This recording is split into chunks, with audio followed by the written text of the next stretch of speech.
So this is not confirmed through Lucasfilm. Gotta be clear, this is not an official source. So at this point, it's not confirmed. But many people are running with this, and this does seem more credible. There was a rumor that last year, Kennedy was going to step down. So it does make sense because she's been at Lucasfilm for now well over a decade. So she's been there a while. And whether you like her or don't like her, it does make sense after a certain time. Right, management will move on. People keep thinking Kennedy owns or controls Star Wars. She doesn't. This is a Disney property, and it depends on what the CEO and the stockholders want. So if Bob Iger and Bob Chapek were happy, then, well, that's the end of the story. It's really what they want, and presumably Iger and Kennedy have agreed. She's been there long enough. She had, to put it mildly, a very mixed leadership, and she is moving on. I mean, people forget that Kathleen Kennedy has made tons of films. In fact, it's very ironic that people like Geeks and Gamers, Star Wars Theory, and so on, when they name their favorite films, they don't seem to recognize, Kathleen Kennedy helped make those films. So there we are. So a lot of the channels are going through retrospectives on the highs and lows of Star Wars. I'm going to be very short there. I guess I agree with the general consensus that Rogue One and Andor are kind of the peak things that she helped lead, and then there's very bottom, very controversial products like Solo, where it's a very, very dicey production. And then there are all the failed stalls or in development projects that seem to be in limbo. The only solid thing that's coming is the Mando. And the Mando season 1 is universally loved, but beyond that, even the Mando has faced a lot of criticism. So is this a new day for Star Wars? Like, the Star Wars fandom has sort of been split since Return of the Jedi. So the OT fans, the prequel fans, 20 years ago were going to war with one another, and not much has really changed. It's just updating a few names and personalities, but it's just the same old, same old. Can't claim to be pure here because I was a prequel hater for a long time. I've begged forgiveness and tried to move on from that, but it's a very partisan fandom and has been for a very long time. But you can't deny it's been infused with way more hatred more recently from people who don't even know Star Wars or like Star Wars or know anything about Star Wars. And granted, the Geeks and Gamers people who I love to make fun of are not the worst, but they're pretty at the bottom. It's just been a clown show with Jeremy Doomcock, critical drinker, just saying things that are flatly not true.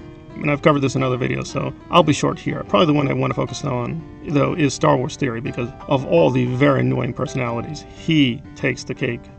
To give Theory his one good point, he did defend the prequels when it was not popular. That's fine.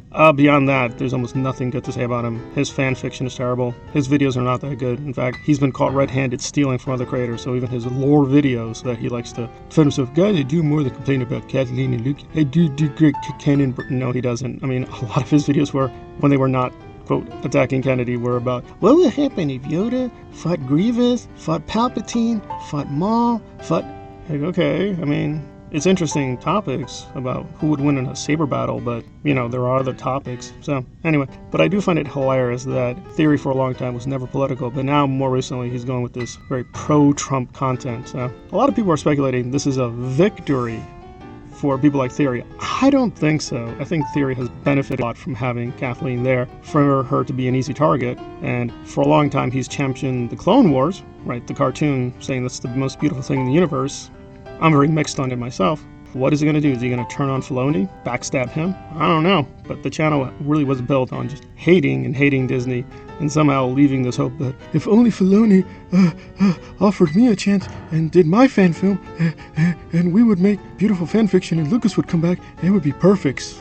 And all this other nonsense. But anyway, so I'm going to be curious how Theory adjusts to the news. Again, we don't know for sure. Don't know for sure if she's stepping down, but she probably is. If not this year, then probably definitely next year, because the Mando, whether you like it or not, will probably be a major hit. So she'll begin her career running Star Wars with The Force Awakens, which, again, whatever you debate the quality, I still think it's a good film, but I think it's overrated by the fans who love it and overhated by the idiots who hate it. I thought it was a fun, energetic film. And it's going to be the Mando, where she ends her career with another fun, energetic film. But will it be substantive or great storytelling?